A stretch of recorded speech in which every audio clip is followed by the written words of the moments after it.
Je m'appelle Kiarostami, j'ai 17 ans, il y a 3 mois, j'ai été électrocuté par une ligne électrique lors de manifestations à Téhéran. Je n'étais pas un garçon religieux, je détestais aller à la mosquée. Je pensais que mes parents étaient idiots de prier 5 fois par jour, alors que notre gouvernement ne faisait qu'empirer. Je passais mon temps à jouer aux jeux vidéo, rêvant de fuir l'Iran. J'étais toujours en colère. En colère contre Dieu, en colère contre le monde, en colère d'être né dans un endroit où les jeunes de mon âge sont pris pour cible parce qu'ils veulent la liberté. Le jour où je suis mort, je revenais de l'école quand j'ai vu la foule se rassembler. Plus de manifestations, plus de gens criant pour des changements qui ne viendraient jamais. J'étais tellement fatigué de tout ça, mais ensuite j'ai vu une fille de ma classe se faire bousculer par la police et quelque chose en moi s'est brisé. J'ai pris une barre de métal pour l'aider, sans savoir que la ligne électrique au-dessus était tombée pendant le chaos. L'électricité m'a frappé comme une bombe explosant dans ma poitrine, mais au lieu de l'obscurité, je me suis vu debout dans ce qui semblait être l'ancienne maison de ma grand-mère, celle qui a été détruite par un tremblement de terre quand j'étais petit.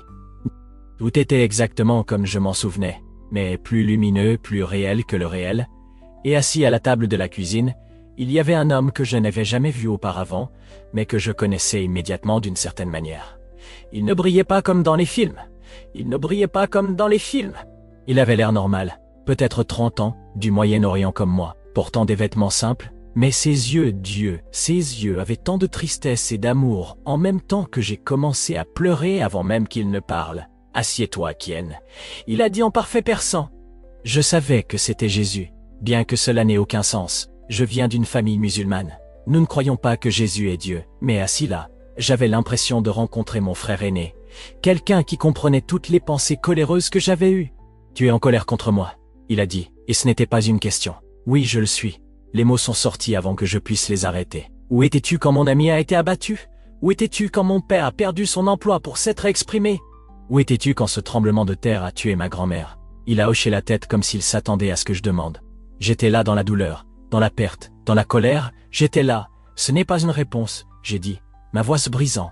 Non, il a acquiescé. Ce n'est pas, mais c'est la vérité. Puis tout autour de nous a changé. Nous n'étions plus dans la maison de ma grand-mère. Nous flottions au-dessus de la terre. Mais pas comme Superman ou quelque chose de stupide comme ça. C'était comme regarder à travers les yeux de Dieu. Je veux te montrer quelque chose, il a dit. Mais ça va faire mal. Ce que j'ai vu ensuite me donne encore des cauchemars. J'ai vu des dirigeants mondiaux, assis dans des salles prenant des décisions sur la guerre comme s'ils jouaient aux échecs. Mais au-dessus de chaque salle, je pouvais voir ces choses sombres, pas exactement humaines, pas exactement animales. Chuchotant animal, lui nourrissant de pensées de fierté, de vengeance et de pouvoir. Ce sont des démons, m'a simplement dit Jésus, et ils sont très bons dans ce qu'ils font. J'ai vu l'une de ces créatures chuchoter à un homme en costume, quelqu'un d'important, bien que je ne puisse pas dire d'où. L'homme a hoché la tête et signé un papier, le démon a souri, et je me suis senti mal. Qu'est-ce qu'il vient de faire, ai-je demandé. Il a autorisé la première attaque, a dit Jésus. Nucléaire. La vision a changé, et j'ai vu des missiles voler, pas d'une manière cinématographique, mais réelle, terrifiante. J'ai vu des villes que je reconnaissais, Téhéran, Tel Aviv, un endroit qui ressemblait à New York. J'ai vu le moment où les bombes ont frappé. J'ai vu des enfants se faire vaporiser instantanément. J'ai vu des mères tenant des bébés, tous deux se transformant en cendres en quelques secondes. J'ai vomi, là, flottant dans l'espace. J'ai vomi, fait que ça s'arrête, ai-je supplié? Je ne peux pas, a-t-il dit. Et pour la première fois, il semblait en colère, pas contre moi, mais contre ce que nous regardions. C'est à ça que ressemble le libre arbitre quand les gens choisissent la peur plutôt que l'amour. Mais tu es Dieu, tu peux arrêter ça. Je peux, mais je ne le ferai pas. Je peux, mais je ne le ferai pas.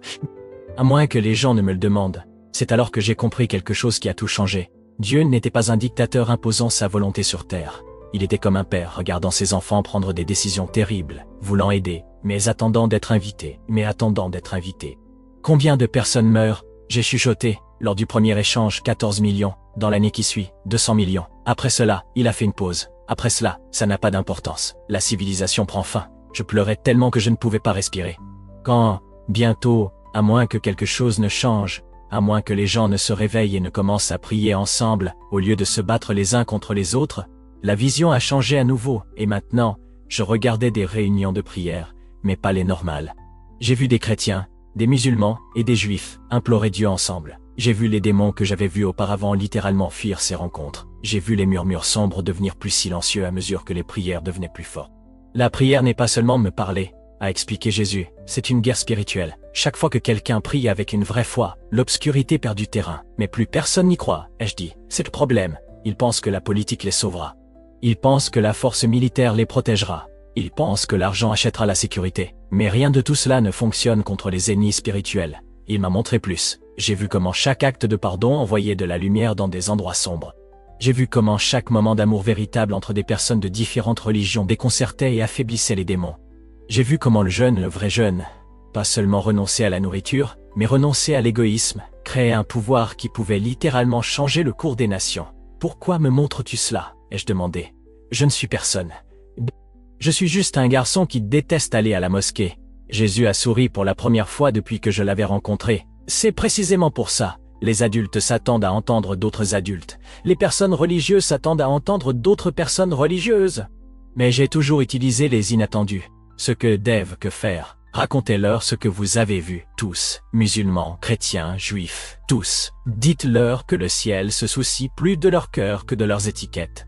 Dites-leur que prier ensemble est plus puissant que de se battre séparément. Je me sentais être tiré loin de lui et la panique m'a frappé comme une vague. Je ne veux pas revenir. C'est trop difficile là-bas. Je sais, dit-il. Et sa voix était si douce qu'elle a brisé mon cœur. Mais si tu ne reviens pas, qui les avertira? Et s'ils ne me croient pas, qui les avertira? Et s'ils ne me croient pas? Certains ne croiront pas, mais d'autres croiront. Et cela peut suffire. La dernière chose dont je me souviens qu'il a dite était « Dis-leur que je les aime, même quand ils ne peuvent pas le sentir, même quand ils doutent, même quand ils sont en colère contre moi comme tu l'étais. Je les aime. » J'étais de retour dans mon corps en criant « Le médecin a dit que c'était impossible. 31 minutes sans battement cardiaque, sans activité cérébrale. Ils ont dit que je devrais être en état de mort cérébrale, ou au moins avoir des dommages sérieux. Au lieu de cela, je me suis réveillé parfaitement bien, sauf pour les souvenirs de ce que j'ai vu. Mes parents pensaient que j'avais perdu la tête quand j'ai commencé à parler de Jésus. Mon imam a dit que j'avais des hallucinations à cause du traumatisme. Mes amis pensaient que j'inventais pour attirer l'attention, mais je savais que ce que j'avais vu était réel parce que tout a commencé à changer autour de moi. J'ai commencé à avoir des rêves sur des choses spécifiques. Quel leader prendrait quelle décision? Quel pays menacerait quel autre pays? Et puis je regardais les nouvelles, et voyais exactement ce que j'avais rêvé se produire. C'était terrifiant, et incroyable en même temps. J'ai commencé à entrer en contact avec des enfants chrétiens et juifs en ligne, leur racontant ce que Jésus m'avait montré. Certains m'ont bloqué. D'autres ont commencé à prier. Lentement, des groupes ont commencé à se former, non pas pour se convertir les uns les autres, mais pour prier ensemble pour la paix. La partie étrange est que ma propre foi est devenue plus forte aussi. En lisant le Coran maintenant, je vois Jésus partout. Mes prières semblent différentes. Quand je jeûne, je peux sentir des choses spirituelles se produire que je n'avais jamais remarquées auparavant. J'ai documenté tout ce que j'ai vu dans cette vision. Les lieux spécifiques, le temps, les personnes impliquées, et je regarde tout commencer à se dérouler exactement comme cela m'a été montré. Il y a 3 semaines, j'ai eu un autre rêve. Le même homme qui a autorisé la première attaque dans ma vision a pris la même décision dans la vie réelle. Je me suis réveillé en criant et j'ai immédiatement commencé à poster partout où je pouvais, suppliant les gens de prier. 2 jours plus tard, quelque chose a changé son esprit. Il a retiré l'autorisation.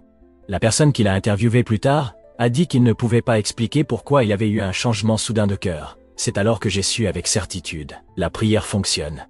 Pas seulement le type où vous demandez des choses, mais le type où vous luttez littéralement contre les ténèbres essayant de détruire notre monde. Je suis encore en colère parfois. Je déteste encore voir l'injustice. Mais maintenant je sais que la colère peut être un carburant pour la prière plutôt qu'un carburant pour la haine. L'échange nucléaire que j'ai vu ne doit pas se produire.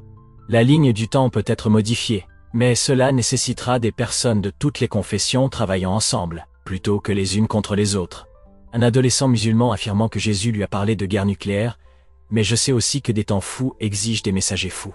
Chaque nuit avant de dormir, je prie pour les dirigeants que j'ai vus dans ma vision.